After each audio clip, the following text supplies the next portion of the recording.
గీతతో కోట్ల మందికి దారి చూపించిన అతనికన్నా గురువెవరు?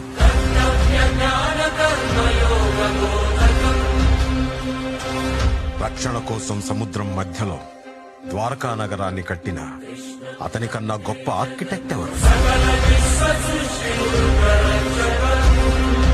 వేణుగానంతోనే గోవుల్ని గోపికల్ని కట్టిపడేసే అతన్ని మించిన మ్యూజిషియన్ ఎవరు?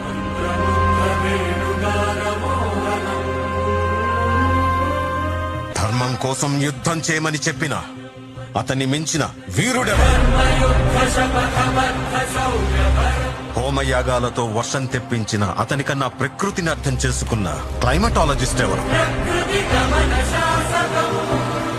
అన్కంట్రోలబుల్ ఆర్పిఎం తో తిరిగే సుదర్శన చక్రాన్ని కంట్రోల్ చేసే అతనికి మించిన కైనెటిక్ ఇంజనీర్ ఎవరు?